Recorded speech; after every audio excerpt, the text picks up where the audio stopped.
Friends and dear students, एक बार फिर से स्वागत हमारे यूट्यूब चैनल पर। और आज हम यूथ कंपटीशन की 15 प्रैक्टिस सेट जो कि पेट की आपको शुरू करने चल रहे हैं, जिसका आज पहला प्रैक्टिस सेट मैं आपको सॉल्व करवाऊंगा। और आप अपनी एग्ज़ाम वाली फीलिंग के साथ इसको सॉल्व करिए और देखिए कि आपकी तैयारी कितनी हो चुकी है। तो आइए शुरू करते हैं जो है। और अभी तक आपने चैनल को सब्सक्राइब नहीं किया है तो प्लीज़ सब्सक्राइब कर दीजिए, ठीक है, जिससे आपको बैक टू बैक जो प्रैक्टिस सेट मैं लेके आऊँगा वो आपको मिलता रहे और आप सॉल्व करते रहो, अपनी तैयारी को एक नया आयाम दे। तो आइए शुरू करते हैं। पहला क्वेश्चन है, जैसा कि आप देख पा रहे हैं, मध्य युगीन भारत में सर्वप्रथम रुपया नामक सिक्का किस शासक ने निर्गत किया था? तो आपका राइट आंसर हो जाएगा शेर शाह जी ने, ठीक है। दूसरा है, महमूद गजनवी का दरबारी इतिहासकार कौन था? तो राइट आंसर है बी, उतबी। प्राचीन पत्तम पुहार किस तट पर स्थित था? तो राइट आंसर हो जाएगा आपका बी ऑप्शन है, कावेरी तट पर स्थित था। आई होप आपको ये प्रश्न आ रहे होंगे। महावीर स्वामी को किस नदी के तट पर ज्ञानोदय प्राप्त हुआ था? बहुत इंपॉर्टेंट क्वेश्चन है। तो जी हाँ, ऋजुपालिका, ठीक है। आइए आगे देखते हैं क्या है। राख का टीला निम्नलिखित किस नवपाषाणिक स्थल से संबंधित है? तो देखिए क्या है, राख है, राख होता है काला, तो क्या हो जाएगा काला, देखिए क्या है, संगम कल्लू, ठीक है। अगला क्वेश्चन है, किस अधिनियम के अंतर्गत प्रथम बार भारत में चुनाव के तत्व का प्रारंभ हुआ? तो राइट आंसर हो जाएगा बी, भारतीय परिषद अधिनियम 1892। नेक्स्ट क्वेश्चन देखते हैं, गांधी जी के नमक सत्याग्रह का एकमात्र उद्देश्य क्या था? तो नमक कानून को निरस्त करना। ए ऑप्शन आपका राइट है। नेक्स्ट क्वेश्चन है कि इंडियन होम रूल सोसाइटी स्थापित हुई थी कब? तो आप बताइए कब जो है। जी हाँ, राइट आंसर हो जाएगा डी, 1905 में, ठीक है। आइए नेक्स्ट क्वेश्चन देखते हैं। नेक्स्ट क्वेश्चन है, किस कांग्रेस अधिवेशन ने 1905 ईस्वी में बंगाल में स्वदेशी तथा बहिष्कार आंदोलन चलाने का समर्थन किया? तो जी हाँ, डी ऑप्शन है, बनारस में। नेक्स्ट क्वेश्चन है, निम्नलिखित में से किसने लक्ष्मीबाई के पति की मृत्यु के उपरांत उसके दत्तक पुत्र को उत्तराधिकार से वंचित किया तथा बाद में राज को अपने कब्जे में ले लिया? तो आइए देखते हैं क्या है। ये देखिए ऑप्शन आपको लगे हैं, क्या है, Lord Canning, Lord William Bentinck, Lord Dalhousie, Lord Wellesley. तो राइट आंसर हो जाएगा सी, लॉर्ड डलहौजी। एशिया की सबसे लंबी नदी, एशिया की सबसे लंबी नदी पूछा जा रहा है, तो कौन सी हो जाएगी, यांगसी हो जाएगा। सी ऑप्शन आपका राइट है। नेक्स्ट क्वेश्चन है, वृहद ज्वार आता है, तो वृहद ज्वार कब आता है? जब सूर्य तथा चंद्रमा एक सीधी रेखा में होते हैं। ए ऑप्शन आपका करेक्ट है। नेक्स्ट क्वेश्चन देखते हैं क्या है। 13वां क्वेश्चन है, भारत में प्रवेश करने वाले पश्चिमी विक्षोभ उत्पन्न होते हैं कहाँ पर? तो जी हाँ, भूमध्य सागर में। सी ऑप्शन आपका राइट है। मैं थोड़ा सा तेजी चल रहा हूँ क्योंकि वीडियो लंबी ना हो, ठीक है। बाकी आपको अगर आंसर पता तो आप देखते ही बता ले जा रहे होंगे। नेक्स्ट क्वेश्चन है, भारत अवस्थित है, क्या लोकेशन है भारत की? तो जी हाँ, सी ऑप्शन आपका राइट हो जाएगा, ठीक है। आइए नेक्स्ट क्वेश्चन देखते हैं। जनगणना 2011 के अनुसार 14 वर्ष से कम आयु वालों की संख्या सकल आबादी का कितने प्रतिशत है? ठीक है, तो ये आपका हो जाएगा 31%। सी ऑप्शन आपका राइट है। साख पत्र दिया जाता है किसको? जी हाँ, एक आयातकर्ता को, ठीक है। उत्तर प्रदेश औद्योगिक विकास निगम स्थापित है कहाँ पे? तो जी हाँ, बहुत आसान सा सवाल है, कानपुर में, ठीक है। आइए नेक्स्ट क्वेश्चन देखते हैं।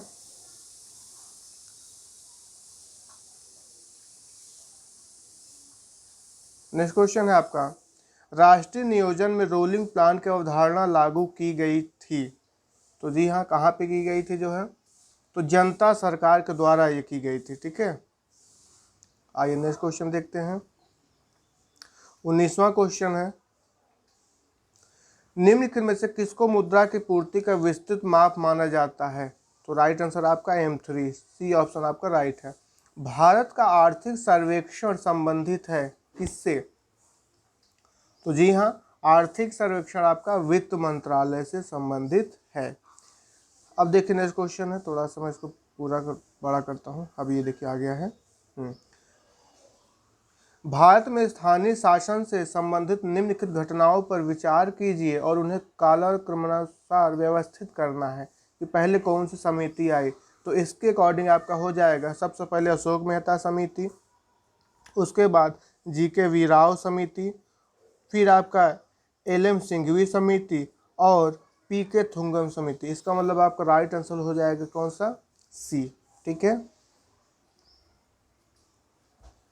भारतीय संविधान में संशोधन के लिए विधेयक लाया जा सकता है।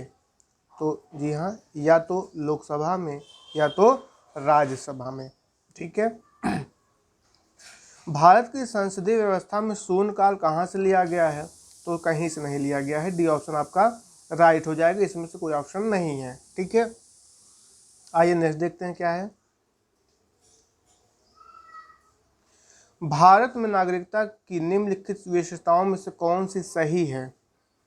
तो संपूर्ण भारत में कैसी नागरिकता है, एकल नागरिकता है। ठीक है। नेक्स्ट क्वेश्चन है, संविधान सभा की प्रांतीय संविधान समिति का अध्यक्ष, प्रांतीय आपने देखा, सीधा आप क्या लगाइए, जी हाँ, सरदार पटेल। ठीक है। नेक्स्ट क्वेश्चन आए देखते हैं। हमारे शरीर में रक्त दाब होता है, हमारे शरीर में रक्त का दाब होता है। तो ये 4 ऑप्शन दिए गए हैं, जिसमें से आपका राइट हो जाएगा वायुमंडलीय दाब से अधिक। बी ऑप्शन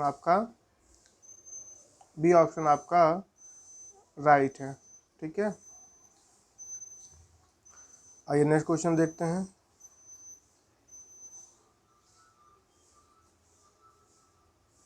क्वेश्चन,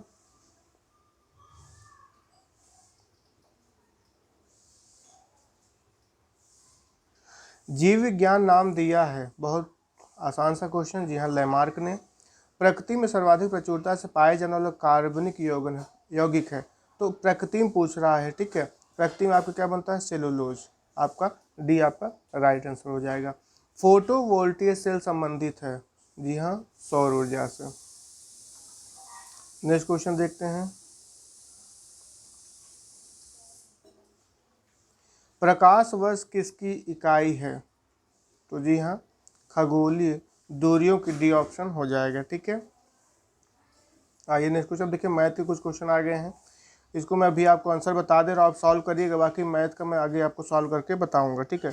तो इसमें जो आपका 31 का जो आंसर हो जाएगा, ये हो जाएगा आपका क्या हो जाएगा, 24। डी ऑप्शन आपका राइट है। इसको आप सॉल्व करिएगा घर पे। ठीक है। और 32 का जो आपका आंसर हो जाएगा सॉरी 32 का जो आपका आंसर है वो है बी ऑप्शन। ठीक है। ये किसका वर्गमूल है, देखिए ये आपका वर्गमूल है 101 का। ठीक है। और इसका औसत निकालना है, सबको जोड़ करके जितनी संख्याएं हैं उसको आप भाग दे दीजिए, बस आपका औसत निकल के आ जाएगा। जब आप ऐसा करेंगे तो आपका राइट आंसर हो जाएगा कौन सा, ए ऑप्शन। ठीक है। निम्नलिखित कौन सा विकल्प है, इसको आप सॉल्व करेंगे तो आपको क्या हो जाएगा, इसका आंसर डी ऑप्शन आपका राइट हो जाएगा। ठीक है। अब आइए नेक्स्ट देखते हैं क्या है। देखिए, गोदान किसकी रचना है, बहुत आसान सा प्रश्न है। गोदान आपका प्रेमचंद जी की रचना है। बहुत दिनों बाद दिखना अर्थ के लिए मुहावरा है, आसान सा मुहावरा है, ईद का चांद हो जाना, राइट आंसर हो जाएगा। ठीक है। अब आइए नेक्स्ट क्वेश्चन। दिए गए विकल्पों में से सही वाक्य पहचानिए। तो सही वाक्य आपका कौन सा, ईमानदारी मनुष्य का श्रेष्ठ गुण होता है। जी हाँ, क्या है, ईमानदारी मनुष्य का श्रेष्ठ गुण है। डी ऑप्शन आपका राइट हो जाता है। ठीक है।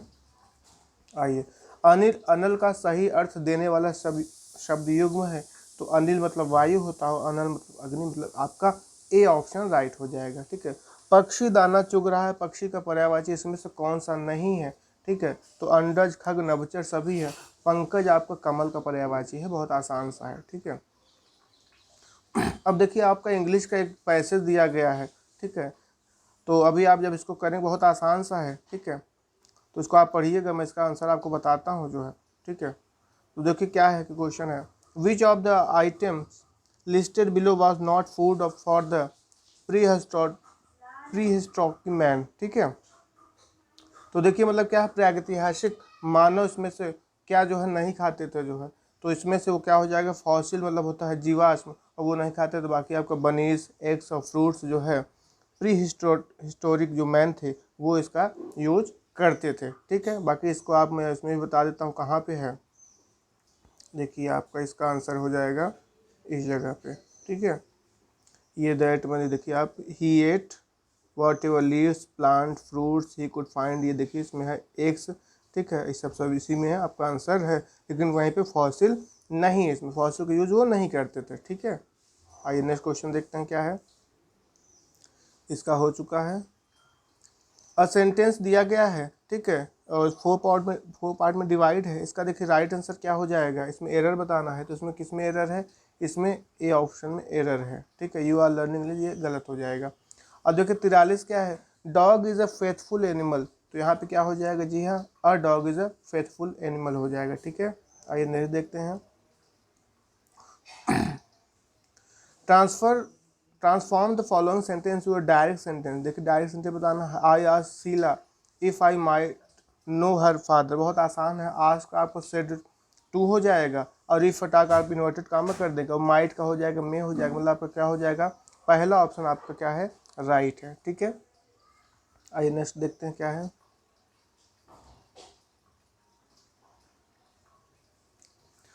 Out of the four alternatives suggested, select one which the best express the same sentence, active or passive voice बताना है। The waiter filled the glasses with water। ठीक है, तो इसका जो राइट आंसर हो जाएगा, देखिए फील्ड है, कोई हेल्पिंग वर्ब नहीं लगी, V2 फॉर्म, इसका मतलब ये कि वाज और वेयर लगाकर हम V3 कर देंगे, तो इसमें देखिए क्या हो जाएगा, the glasses were filled with water by the waiter. ठीक है, तो बी ऑप्शन हो जाएगा, बहुत आसान है एक्टिव पैसिव।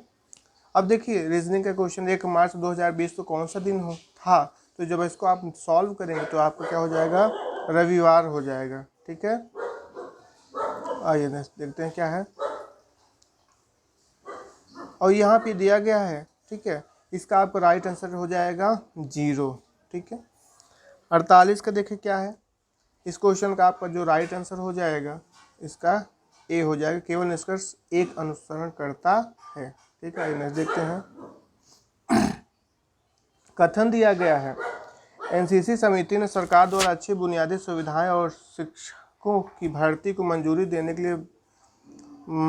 के बावजूद गुणवत्ता वाली शिक्षा को लागू करने में विफलता के लिए सरकारी कॉलेज की आलोचना की थी। इसमें क्या हो जाएगा, यहाँ पे देखिए निर्देश दिया है, विफलता पर अपना पक्ष रखने के लिए कॉलेज को एक अवसर दिया जाना चाहिए, और कॉलेज की शिक्षा के उद्देश्य को लागू करने और शिक्षा गुणवत्ता में सुधार करने के लिए कहा जाना चाहिए। तो इसमें क्या हो जाएगा आपका जो है, जी हाँ, 1 और 2 दोनों सशक्त हैं। ठीक है, राइट आंसर हो जाएगा। ठीक, आइए नेक्स्ट देखते हैं, थोड़ा सा स्पीड से चलेंगे जो है। ठीक है, 100 क्वेश्चन करने हैं। यदि किसी कोड भाषा में ये लिखा गया, आप इसको रीजनिंग का सवाल है, बहुत आसान सा है, जब उसको आप सॉल्व करेंगे, मैं इसको आंसर बता दे रहा हूँ, तो ये आपका आएगा सी ऑप्शन, आपका राइट हो जाएगा। ठीक है, मधुशाला किनकी कृति है, हरिवंश राय बच्चन जी की है। उस्ताद जाकिर हुसैन का संबंध, जी हाँ, तबला से है। ठीक है, आइए नेक्स्ट क्वेश्चन देखते हैं। भूक्षरण को कैसे रोका जा सकता है, तो जी हाँ, वन रोपण, पेड़ पौधे लगा करके हम इसको रोक सकते हैं। ठीक है, आइए नेक्स्ट देखते हैं। आर्थिक सर्वेक्षण किसके द्वारा प्रकाशित होता है, तो जी हाँ, एकदम आसान सा प्रश्न, वित्त मंत्रालय के द्वारा। पणजी आपकी गोवा की राजधानी है। माले की राजधानी देखिए माले है, और माले से मालदीव। ठीक है, ये आपका राइट आंसर हो जाएगा। आइए नेक्स्ट देखते हैं। अब यहाँ देखिए 57 क्या है, भारत में राष्ट्रपति अपना त्यागपत्र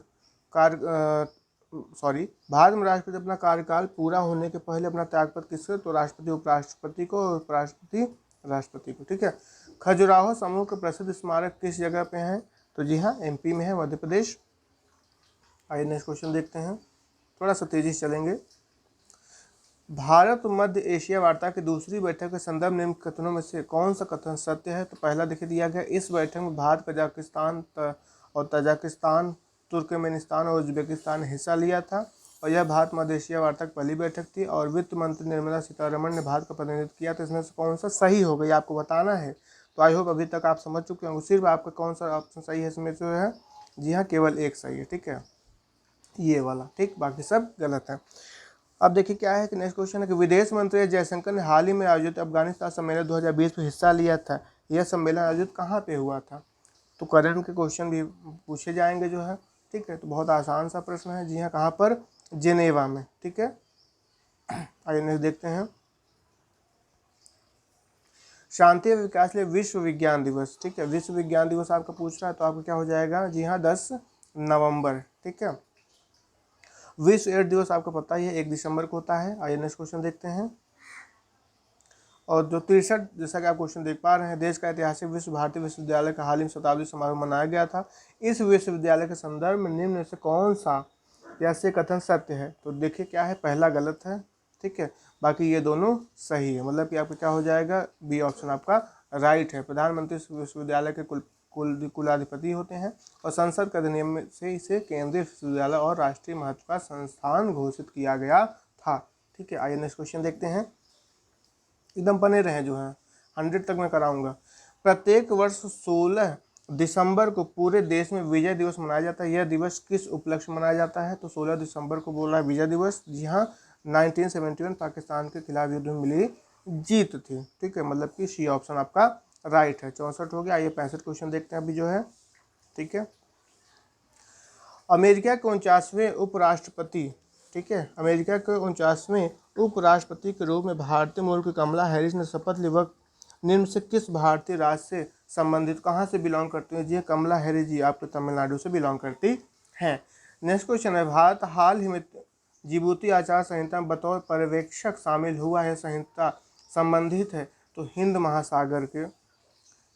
महासागर क्षेत्र में समुद्री चोरी को रोकने से, ठीक है। आइए नेक्स्ट क्वेश्चन देखते हैं। सुभाष चंद्र बोस आपदा प्रबंधन पुरस्कार 2021 में संस्थागत श्रेणी के पुरस्कार के लिए चुना गया है क्या? तो सी ऑप्शन आपका राइट हो जाएगा। सतत पर्यावरण और पारिस्थितिकी विकास सोसाइटी को, ठीक है। आइए नेक्स्ट क्वेश्चन। ऑक्सफोर्ड लैंग्वेज ने 2020 के वर्ष का हिंदी शब्द क्या नामित किया है? तो बहुत अच्छा प्रश्न है। जी हाँ, आत्मनिर्भरता। भारतीय संविधान का कौन सा अनुच्छेद राष्ट्रीय अनुसूचित जाति आयोग से संबंधित है? तो बी ऑप्शन आपका राइट हो जाएगा, अनुच्छेद 338। नेक्स्ट क्वेश्चन देखते हैं क्या है। नेक्स्ट क्वेश्चन है कि सेरावीक वैश्विक ऊर्जा एवं पर्यावरण नेतृत्व पुरस्कार से सम्मानित किए गए हैं कौन? तो जी हाँ, हमारे प्राइम मिनिस्टर साहब नरेंद्र मोदी जी, ठीक है। अब देखिए हिंदी का ये पैसेज दिया गया है। सर्दियों के दिन थे, एक बालक सुबह के समय अकेला स्कूल जा रहा था। जब इसको आप पढ़ेंगे, बहुत आसान है, कभी कभी इतना आसान हो जाता है कि हमको पढ़ने की भी जरूरत नहीं पड़ती, तो हम आंसर दे सकते हैं, ठीक है। तो आज को आज जब पढ़ लीजिएगा जो है, ठीक है। तो आइए देखिए क्या है, देखिए क्या कह रहा है। क्वेश्चन है, बच्चे की कमीज हिलाना व्यक्त करता है बच्चे की, तो देखिए क्या हो जाएगा, बेवकूफ़ी को, शरारत को, असावधानी को, सूझबूझ को। तो ये क्या हो जाएगा इसका राइट आंसर? सूझबूझ को, ठीक है। और रेल ड्राइवर को क्रोध क्यों आया? तो बच्चे की ज़िंदगी का सवाल था, ठीक है, ये आपका राइट हो जाएगा। टूटी पटरी को देखकर ड्राइवर के मन में बच्चे के प्रति आया कैसा? तो जी हाँ, शाबाशी देने का भाव आया, क्योंकि उसने बचाया था जो है। लोगों की जान बचाने का कार्य बच्चे के किस गुण को प्रकट करता है? जी हाँ, तो परहित। डी ऑप्शन आपका अब सही है, ठीक है। आइए नेक्स्ट क्वेश्चन देखते हैं। बच्चे ने घड़ी क्यों देखी जो है? तो घड़ी इसलिए देखी क्योंकि रेल के आने का समय हो रहा था, ठीक है। 1 पैसे 2 पैसे जाएंगे, एक ये हो गया। आइए एक और देखते हैं आपका, जैसे ये दिया गया है, ठीक है। स्वाधीनता, इस तरीके से चीज़ें हैं। आइए इसका हम क्वेश्चन करते हैं सीधा, ठीक है, क्योंकि अभी पैसेज पढ़ेंगे तो बहुत टाइम लगेगा। खेलों में निर्धन राष्ट्र भी हमसे आगे निकल गए क्योंकि, तो इसका क्या आंसर हो जाएगा? इसका हो जाएगा कि खेलों को राष्ट्र सम्मान यहाँ पर नहीं दिया जा रहा है, ठीक है।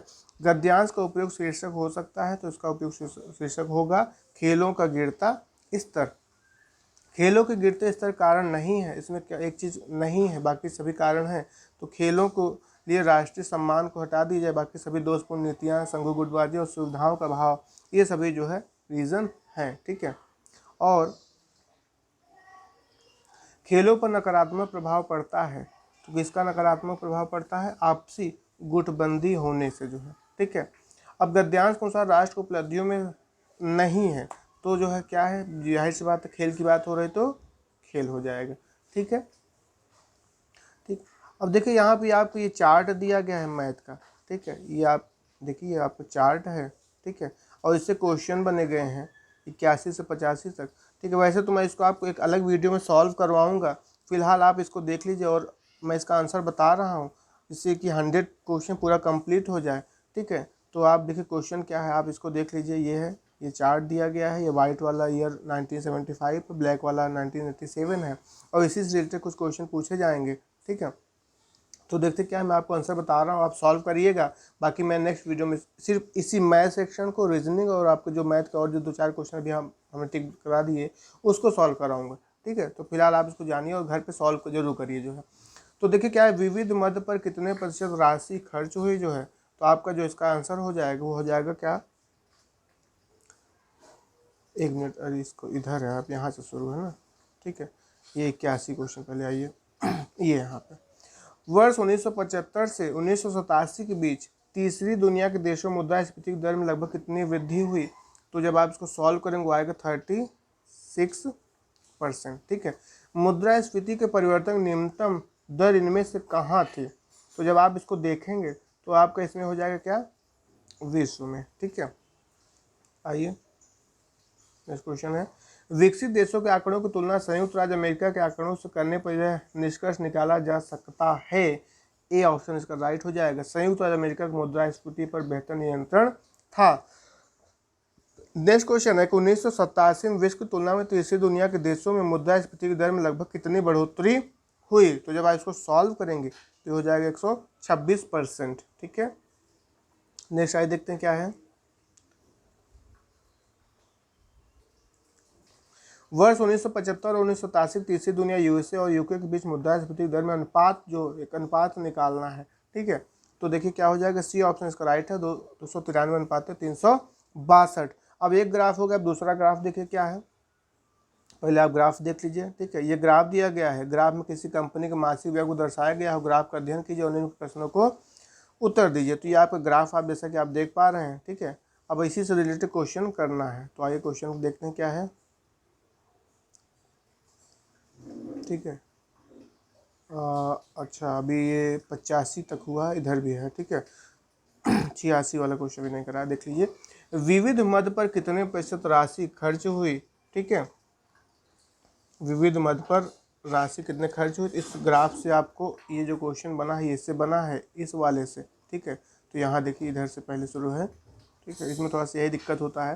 तो विविध मद पर आपको तो शीट रहेगी, उसमें एग्जाम में आपको सामने दिया रहेगा, तो आप आसानी से कर पाएंगे, ठीक है। तो विविध मद पर कितने प्रतिशत राशि खर्च हुई, तो ये आपका सी ऑप्शन राइट हो जाएगा, ठीक है।